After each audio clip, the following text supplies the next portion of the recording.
Et le meilleur exemple que je peux vous donner à faire cela, c'est que je pense que le Saint-Esprit, c'est comme les freins assistés. Qui ont des freins assistés dans votre voiture? Ah oui? Juste 20 personnes? Tous les autres, vous avez des Ford 42.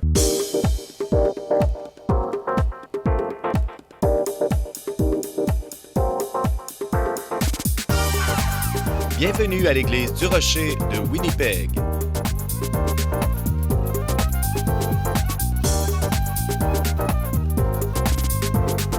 Demeurez avec nous pour un autre message qui provoquera votre pensée du pasteur Mark Hughes. Alors, nous sommes rendus à la semaine 4 de 50 jours dans l'Esprit et on a parlé de plein de choses. La première semaine, c'était de vivre dans l'Esprit. Deuxième semaine, écouter dans l'Esprit. Troisième semaine, prier dans l'Esprit. Et cette semaine, c'est marcher dans l'Esprit. Et voici un terme qui, on le voit partout dans le Nouveau Testament, marcher dans l'Esprit. Dans l'Église, on l'utilise, mais pour la plupart du temps, on n'a aucune idée de ce que ça veut dire. C'est un de ces mystères qui nous dépasse. Alors, Galates 5 et le verset 16 dit « Je dis donc, marchez selon l'Esprit, et vous n'accomplirez pas les désirs de la chair. » Alors voilà. Marchez dans l'Esprit et tous vos problèmes, toutes vos tentations sont finis. Le sermon est fini. Bonne journée. À la semaine prochaine.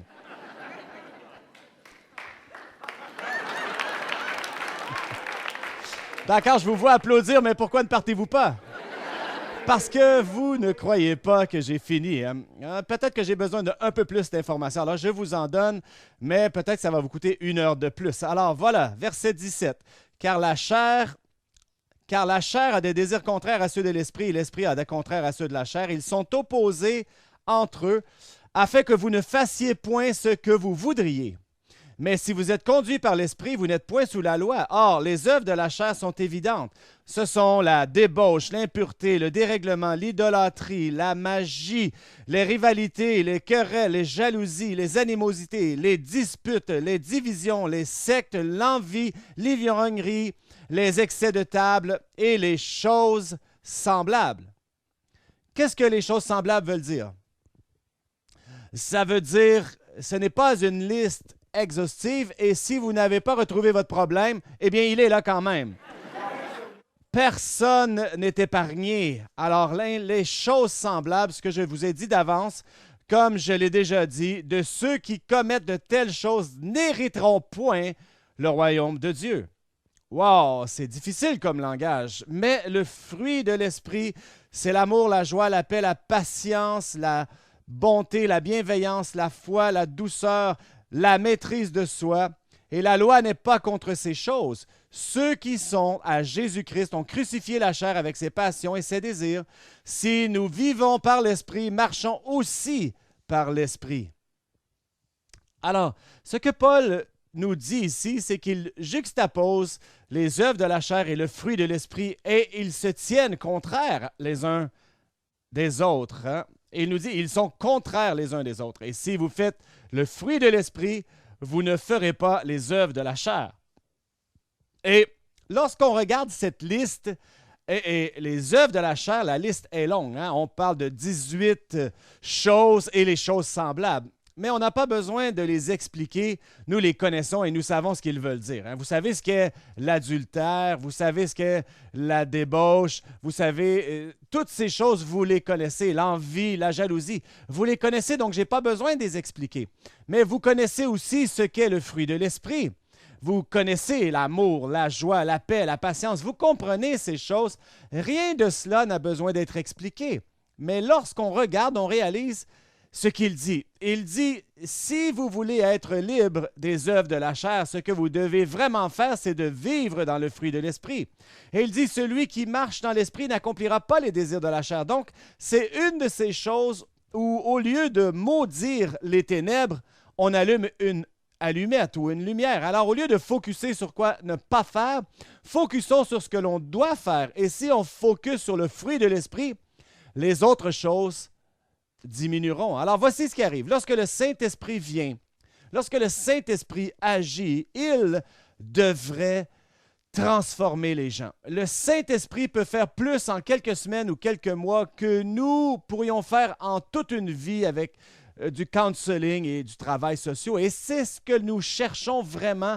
Regardons ce que le Saint-Esprit fait dans la vie des gens. Et la chose la plus importante que je vais vous dire aujourd'hui est ceci. La plus grande preuve du Saint-Esprit, ce n'est pas ses dons. Ce ne sont pas le parler en langue. La plus grande preuve du Saint-Esprit, c'est le fruit de l'Esprit.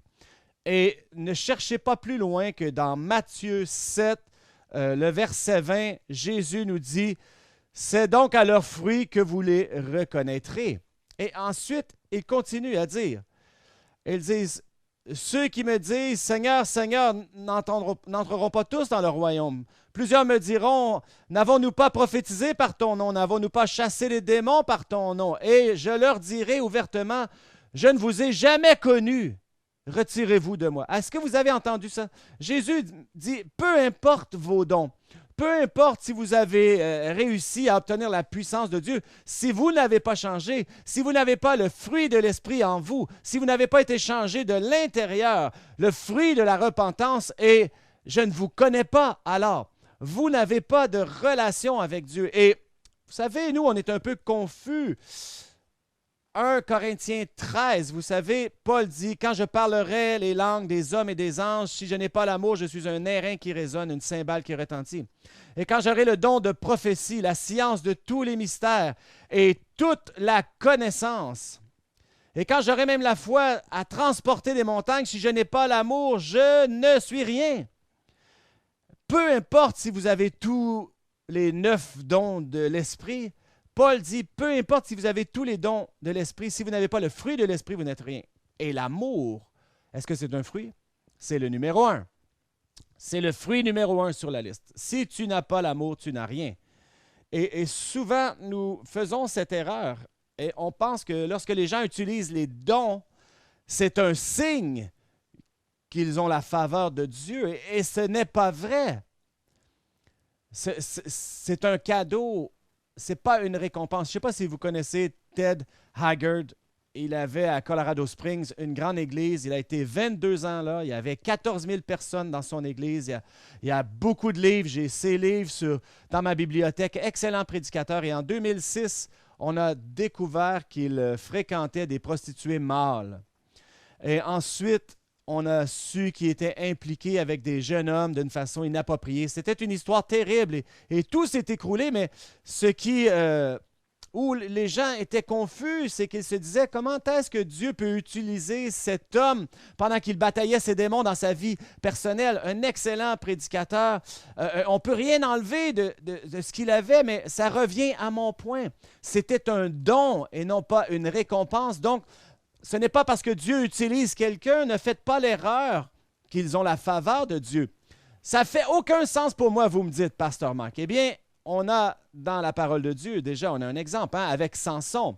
Souvenez-vous de Samson dans l'Ancien Testament, le mauvais garnement de la Bible, c'est comme ça que je l'appelle, sérieusement, parce qu'il y avait des problèmes. Hein? Et voici l'histoire. Sa force, souvenez-vous là, ce que Samson avait, c'était de la force physique, mais c'était surnaturel, cette force. Et tant qu'il ne coupait pas ses cheveux, il avait cette force surnaturelle, surhumaine. Et il ne l'avait pas quand le Saint-Esprit n'était pas sur lui. Il avait cette force seulement lorsque le Saint-Esprit venait sur lui. Donc, je pense qu'on a mal compris Samson. Lorsque vous pensez à Samson dans votre tête, qu'est-ce que vous voyez? Vous voyez ce géant plein de muscles, un peu comme moi, n'est-ce pas? Ah, je vous ai perdu quand j'ai dit un peu comme moi, je le sais. Mais je ne pense pas qu'il ressemblait à ça. Moi, je ne pense pas que Samson ressemblait à Hulk Hogan. Moi, je pense, lorsque je lis cette histoire, que Samson ressemblait plus à Pastor Keith. Non, mais moi, je pense que Pastor Keith, c'est un excellent exemple. Vous savez, il est tellement maigre que s'il n'attache pas ses jambes en nœud le matin, il n'a pas de genoux le reste de la journée. Non, mais sérieusement. Si Keith se tient debout et sort sa langue, il a l'air d'une fermeture éclair. Il y a quelques semaines, il est venu à une réunion habillé en jaune et on pensait que c'était un crayon à mine numéro 2. C'est « OK, Keith, tu veux que je continue? D'accord, t'en veux plus? OK. » La semaine passée, Keith, il a porté des pantalons étroits et ça semblait des pattes d'éléphant. Keith, ça ne le dérange pas, ne vous inquiétez pas. On pratique ça toute la semaine, à tous les jours. Il sait qu'il ressemble à Samson et il est content. Alors, nous avons ce caractère dans la parole de Dieu, Samson, cette personne, et chaque fois que le Saint-Esprit vient sur lui, une force surhumaine s'empare de lui. Et son comportement, par contre, vous irez lire dans les Juges, se rempire. Et nous retrouvons ce gars, le juge d'Israël, qui couche avec des prostituées. Et il se réveillait le matin, il couchait avec une prostituée, se réveillait le matin, et le Saint-Esprit de Dieu venait puissamment sur Samson, et il a tué 1000 Philistins avec la mâchoire d'un âne. Un instant, vous dites, de quoi parles-tu? Ne ratez pas ici, c'est des dons, ce n'est pas des récompenses. Ne pensez pas que parce que le Saint-Esprit vient sur quelqu'un, ça valide sa vie. Alors voici l'erreur que Samson a fait. Alors voilà, il pêche, le lendemain, le Saint-Esprit vient sur lui, alors il pêche à nouveau. Et pensez-y, si vous étiez Samson, qu'est-ce que vous diriez? Eh bien, Dieu, ça n'a pas l'air à le déranger vraiment. Il ferme un peu ses yeux sur mon péché. Alors ce qui est arrivé, c'est que son comportement s'est empiré. Mais ne ratez pas la fin de l'histoire. Nous savons que Samson a perdu sa force parce qu'il a perdu ses cheveux, mais est-ce que c'était vraiment ses cheveux? Ce n'était pas ses cheveux du tout. Il a perdu ses cheveux, mais ce qu'il a vraiment perdu, c'était son caractère. Et lorsqu'il a perdu son caractère, il a perdu sa force, il a perdu sa vue, sa liberté et sa vie. Il a tout perdu. Parce que ce que tu passes toute ta vie à bâtir avec tes dons, tu peux le détruire en un instant avec ton caractère. Vous me suivez? Et c'est pour cela que Jésus dit, vous les reconnaîtrez à leurs fruits. Voyez-vous, le fruit est plus important. Alors, lorsque nous regardons notre propre vie, vous dites, si Samson n'a pas réussi, quel espoir que j'ai, moi? Je ne réussirai jamais si Samson n'a pas été capable. Oh, un instant. Vous avez quelque chose que Samson n'avait pas. Vous savez, c'est quoi que vous avez? Le Saint-Esprit habite en vous et vous en lui. Et quand vous revenez, et Paul il dit ceci, il dit, voici les fruits de l'Esprit. Si tu marches par l'Esprit, tu feras ces choses-là et tu n'accompliras pas les désirs de la chair. Et la loi n'est pas contre ces choses. Alors, Samson devait vivre par la loi. Comment ça fonctionnait, ceux qui devaient vivre par la loi? Il y a eu une seule personne, un seul être humain dans toute l'histoire qui a été capable de garder toute la loi de l'Ancien Testament. Jésus seul, pas une personne à part lui, n'a été capable. Aucune est juste. Personne. Il n'y a pas de juste. Lisez-le. Dans l'Ancien Testament, personne n'a été capable de garder la loi. Et lorsqu'on regarde Samson, il n'a pas fait l'exception. Et même si le Saint-Esprit venait sur lui, et il avait des bons moments, mais quand le Saint-Esprit n'était pas sur lui, alors il devait gérer ses propres démons, ses propres chutes personnelles, et sa vie s'est écroulée. Mais ce n'est pas comme ça avec vous, parce que le Saint-Esprit habite en vous. Et si le Saint-Esprit habite en vous, il vous dirigera. Et voici les signes. Alors, si tu marches par l'Esprit, tu vivras dans l'Esprit. Alors, il nous dit que nous avons le potentiel d'être capables de marcher dans l'Esprit. Alors, parlons-en. Comment est-ce que je vais marcher par l'Esprit? Je vais vous donner 3 points rapides aujourd'hui qui vont probablement vous aider. Et ça commence par commencer. Alors, voici ce que vous devez faire. Premièrement, commencez à freiner. Mais qu'est-ce que tu me dis là? Commence à freiner. Eh bien, premièrement, ça dit que l'œuvre de la chair et le fruit de l'esprit sont contraires, n'est-ce pas? Alors, si je fais l'œuvre de la chair, je ne marche pas par l'esprit. Mais si je marche par l'esprit, je sais que je ne marche pas par la chair.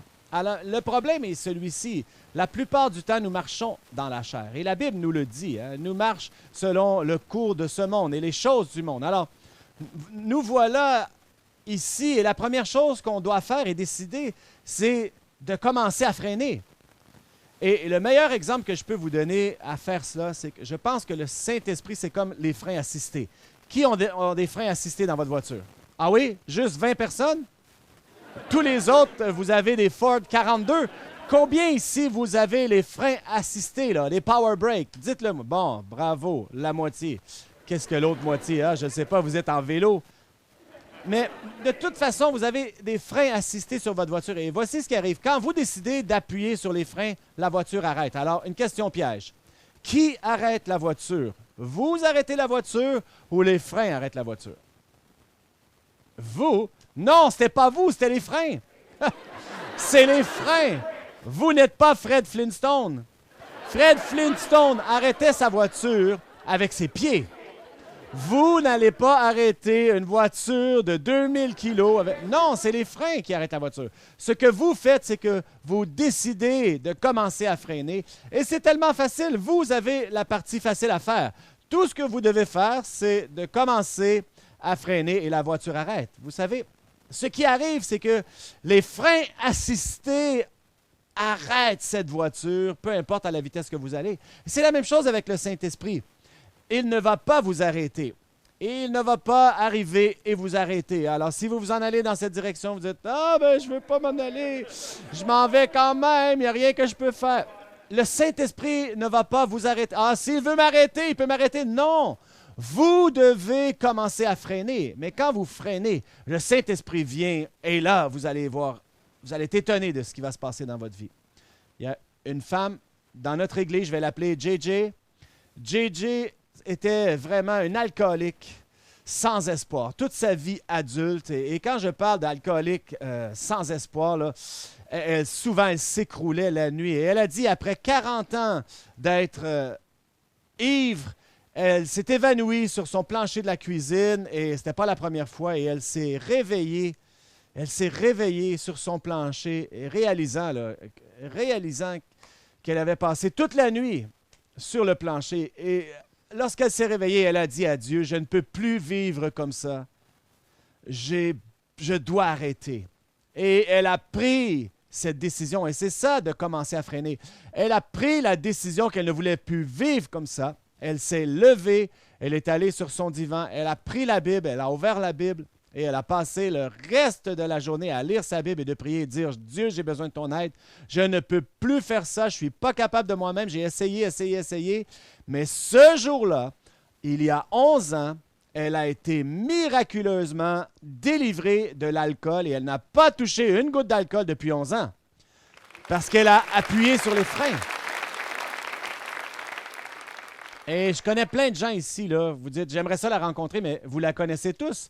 Parce que c'est une des personnes qui est à la porte, qui vous accueille. Ce n'est pas son vrai nom, vous aurez juste à la découvrir. Elle vous accueille le matin lorsque vous entrez, elle vous serre la main et elle a un grand sourire sur son visage. Vous savez pourquoi elle a un sourire sur son visage? Parce qu'elle sait que celui que le Fils rend libre est réellement libre. Elle est libre parce que Dieu a agi dans sa vie. Elle a pris une décision et elle a commencé à freiner. Alors, la deuxième chose, c'est commencer à penser aux choses spirituelles. Donc, voici ce que la Bible nous dit. Romains 8, ça dit d'avoir la pensée charnelle, c'est la mort, mais la pensée spirituelle, c'est la vie et la paix. La paix, qu'est-ce que c'est déjà? Ah oui, un fruit! Merci d'être ici, Pasteur Keith. Il est maigre, mais il est intelligent. Et la paix, ceux qui ont la pensée spirituelle, la paix et la vie suivra. Et quand, il y a deux directions, hein. On peut marcher dans la chair et marcher dans l'esprit, mais on ne fait pas juste marcher n'importe où dans la vie, là. On ne marche pas à un endroit où on n'y a pas pensé. On ne réalise pas que soudainement, on se dit « Ah, qu'est-ce que je fais? Je suis au magasin, hein? » On est dans un Walmart. Non, ça n'arrive pas. On prend toujours la décision de marcher vers quelque chose. Ah, je n'ai plus de lait. Ah, je vais aller au magasin. On se lève et on y va. Et c'est la même chose avec les choses spirituelles. Mais le problème est celui-ci. Ce qui se passe, c'est qu'on passe trop de temps à penser aux choses charnelles. Et la Bible nous dit, tel un homme pense dans son cœur, tel il est. Donc, vous êtes ce que vous pensez. Et malheureusement, dans notre monde, on est bombardé avec des pensées charnelles sur l'Internet, la télé, les films, les magazines, la radio, peu importe où on va. On est bombardé avec toutes ces images de luxure, les choses du monde, et on est capté par ça et on met nos pensées sur cela, alors on poursuit ces choses-là. Mais la Bible dit celui qui mettra sa pensée sur les choses spirituelles obtiendra la vie et la paix. Alors, mais comment on fait ça? eh bien, on commence à lire la parole de Dieu, on commence à prier, on commence à aller à l'église, on commence à louer. Vous allez être étonné là, à quel point votre vie va changer lorsque vous pensez aux choses spirituelles. Et je vous raconte une histoire sur Jacques. Et Jacques, c'est son vrai nom, et il m'a donné la permission de raconter l'histoire. Alors, je la raconte. Voici l'histoire de Jacques. J'ai rencontré Jacques presque il y a une année ici à l'église. Il est venu visiter. Voici, à 15 ans, à l'âge de 15 ans, il a été recruté par une gang de motards à Montréal qui s'appelait les Popeyes. Aujourd'hui, c'est les Hells Angels. Et il est entré comme un jeune, hein, celui qui faisait les commissions et tout ça. Et il a eu tellement de problèmes. À l'âge de 15 ans, on l'a arrêté, on l'a mis en prison. Et il y a 45 ans de ça, l'année passée quand j'ai rencontré. Il a été en prison depuis 46 ans. Et quand je l'ai rencontré, il avait été en prison toute sa vie adulte. Ce qui est arrivé, c'est qu'il est allé en prison à 15 ans avec une sentence de 5 ans. Il s'est sauvé, donc on lui a donné 15 ans. Il s'est sauvé, on lui a donné à vie. Alors, il a été impliqué dans 8 prises d'otages, 2 émeutes dans la prison. Il est allé dans plusieurs institutions. Il devenait de plus en plus fou. Et il a passé 12 ans dans le trou, comme on dit. Et ça, c'est une unité spéciale où vous êtes retiré de toute la population carcérale parce que vous êtes trop dangereux pour vous et les autres. Alors, on lui a dit, tu es un psychopathe criminel et tu ne sortiras jamais d'ici. Alors, après 12 ans dans ce trou, comme on l'appelait, il a décidé que sa vie était finie. Il n'avait jamais vu dans sa vie adulte l'extérieur. Alors, il a voulu s'enlever la vie. Il a essayé de s'enlever la vie, mais il n'était pas bon à ça non plus. Il a eu un échec, il s'est retrouvé à l'infirmerie. Un ange l'a visité et lui a dit, si tu veux donner ton cœur à Christ, il va changer ta vie. Il a eu une visitation. Alors, en 1999, Jacques a donné sa vie à Jésus-Christ, l'a invité dans sa vie et les choses ont commencé à changer dans sa vie. Et ce qui est arrivé, c'est qu'il est retourné en prison et il a fini son secondaire. Et ensuite, il a pris 22 cours différents et il les a réussis tous. Et un de ces cours-là, c'était la gestion de la colère. Je suis content d'avoir entendu ça. Et il a réussi ce cours aussi. Et après 45 ans en prison, à 60 ans, ils lui ont dit, on va te donner une passe de sortie pour une soirée. Où voudrais-tu aller? Et il a dit, de toutes les places au monde, il y a juste un endroit où je vais aller à Church of the Rock. Alors, il est venu, il y a une année, peut-être que vous étiez assis à côté de lui, il est venu il y a un an et Dean, notre aumônier, était avec lui. Il l'a amené ici avec l'agent de correction et ils ont resté au travers de la réunion et à la fin, on s'est arrangé une rencontre. On s'est assis pendant 1 heure. Il m'a raconté son histoire et il m'a donné la permission de la raconter. Donc, j'écoute son histoire et évidemment, je vous raconte un résumé parce qu'il a eu une vie incroyable. Mais je regarde son agent correctionnel et je lui dis, qu'est-ce que tu en penses, toi? Eh bien, il me dit, quand les gens me disent que les gens ne peuvent pas changer, j'ai juste un mot en tête et c'est Jacques. Et il est assis là et il est un témoignage que les gens peuvent changer.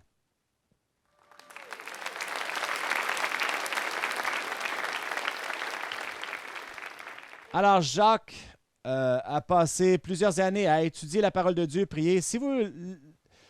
Si vous l'aviez rencontré comme moi plus tôt l'année passée, on ne penserait jamais que c'est un criminel. Hein? Il a l'air d'une personne raisonnable, saine, relaxe, confiante, un individu très normal. Et l'année prochaine, il sort de prison et devinez où il va venir à l'église. Il vient s'asseoir à côté de vous et ne vous inquiétez pas, il ne va pas vous tuer. Il me l'a promis. Alors, la première chose, c'est commencer à freiner. La deuxième chose, c'est commencer à penser aux choses spirituelles. Et la dernière chose, c'est ceci. Vous devez commencer à écouter au Saint-Esprit. Et on en a parlé, on a mentionné le Saint-Esprit. Et vous devez commencer à faire ce que le Saint-Esprit vous dit. Ce n'est pas juste une chose de l'écouter. On a appris dans ce voyage d'expérience de savoir comment faire. Et voici ce que le Saint-Esprit va faire. Le Saint-Esprit va vous dire lorsque vous allez dans la mauvaise direction. C'est pour cela que ça dit que ceux qui qui marchent dans l'esprit ne sont pas sous la loi, parce qu'on n'a pas besoin de la loi. La loi fonctionne de l'extérieur vers l'intérieur, mais le Saint-Esprit travaille de l'intérieur vers l'extérieur. Alors, lequel est le mieux? Et si vous êtes cette personne qui est dirigée par l'Esprit, alors, lorsque vous faites les mauvaises choses, il va vous parler, arrête! OK. Et ensuite, vous tournez 180 degrés et marchez dans l'Esprit, et il va dire, vas-y! Alors, c'est comme ça que ça fonctionne. Est-ce que c'est vraiment simple comme ça, Pasteur Marc? Oui, c'est simple comme ça. Tout ce que vous devez faire, c'est commencer à obéir ce qu'il vous dit de faire. Et je termine avec une dernière histoire. Encore une fois, je vais changer les noms là, pour sauver les coupables. On va appeler cette personne Robbie Robocop. Et Robbie Robocop, et je vais l'appeler parce qu'il était policier et il vivait cette vie de policier. Hein? C'est un environnement macho. Ils ne partagent pas leurs émotions. Est-ce que cet uniforme, j'ai l'air gros? Est-ce que j'ai l'air gros habillé comme ça? Non, ils ne partagent pas les émotions. Ils sont durs. Et ils sacrent. Et ils vous donnent des billets. Et voilà qui ils sont. Alors, il vit dans cette vie et il rencontre cette femme et il commence à sortir avec. Et je vais l'appeler Suzy Sainte-Nitouche. Je vais l'appeler comme ça. Et c'est une chrétienne et elle commence à sortir avec ce policier dur. Alors, ils commencent à sortir ensemble et tout ce temps-là, elle prie pour Robbie et elle prie que Dieu va s'emparer de lui et elle l'amène à l'église. Alors, lui, il va à l'église. Mais il ne va pas à l'église parce qu'il aime l'église, mais il aime la femme. Vous avez compris, hein? Elle veut que j'aille à l'église, donc elle utilise la technique, le flirter pour sauver. Je pense que c'est ce qui se passait ici, donc. Alors, elle l'amène à l'église et ça dure quelques semaines, mais là, elle est impatiente, puis elle pense en elle-même. Ça fait 2 semaines, mais il n'a pas changé encore. Et... Alors, elle dit, ça fait 2 semaines, il n'a pas changé. Et là, elle réalise qu'elle doit se séparer d'avec Robbie Robocop. Alors, elle est dans une réunion à l'église, elle a comme une réunion, et elle s'en va vers chez lui après en voiture. Mais ce qu'elle ne sait pas, c'est lui où il est là. Le Saint-Esprit le visite sur place. Et le Saint-Esprit vient sur lui. Et là, ce policier dur commence à pleurer. Il pleure et il pleure et il est brisé. Alors, elle arrive en voiture. Je me sépare, je le laisse. Tout le long qu'elle s'en vient, elle se répète ça. Mais là, elle arrive, elle ne peut pas le laisser, il pleure. Vous savez, messieurs, là, c'est un conseil. Écoutez-moi. Si la fille s'en vient pour vous laisser, là, commencez à pleurer. Ils ne peuvent pas vous laisser quand vous pleurez. Alors, il pleure. Et elle ne sait pas ce qui se passe. Elle dit, qu'est-ce qui se passe avec toi? Ah, il faut que je sois sauvé. Il faut que j'aie Jésus dans ma vie. Il faut que j'aille à l'église. Qu'est-ce que tu veux dire, aller à l'église? Amène-moi à l'église, qu'il dit. Elle dit, OK. Donc, dans la voiture, il n'y a pas de réunion à l'église. Hein? Elle ne sait pas pourquoi il veut aller à l'église. Donc, elle l'amène à l'église. Et il pleure. Il est convaincu par l'Esprit. Donc, ils arrivent à l'église. Il ouvre la porte de la voiture, il court dans l'église, court au-devant de l'autel, se jette par terre, se repent, donne sa vie à Christ à l'autel en avant. Il l'a fait comme ça parce qu'il pensait que c'était comme ça qu'on faisait. Alors, il a été sauvé en avant. Donc, Christ est dans sa vie. Et là, il me dit, c'était absolument irrésistible. C'est soit que je devais répondre et obéir ou j'allais mourir. Voici comment je me sentais. Alors, il arrive à l'église et il invite Christ dans sa vie. Non seulement qu'il a trouvé Jésus, mais devinez quoi? Il a eu la femme. Et ils se sont mariés. Et je ne veux pas vous dire ça, mais vous connaissez Robbie Robocop et sa femme Suzy parce qu'ils sont nos moniteurs de corridor et c'est leur histoire. Et son nom, c'est pas vraiment Robbie, alors vous allez devoir découvrir qui ils sont.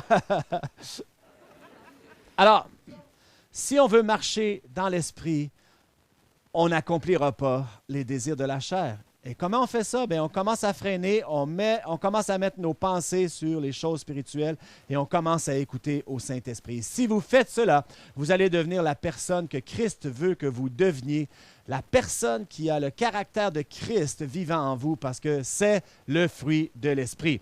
Et vous serez reconnus par vos fruits. L'Église du Rocher a des réunions à tous les dimanches au 1397 Buffalo Place. Joignez-vous à nous si vous êtes dans la région. Si vous aimeriez recevoir un livre pour comprendre davantage le don gratuit de Dieu, au travers Jésus-Christ, contactez-nous et nous vous l'enverrons gratuitement. Visitez notre site web au www.churchoftherock.ca. Merci d'avoir été avec nous et que Dieu vous bénisse.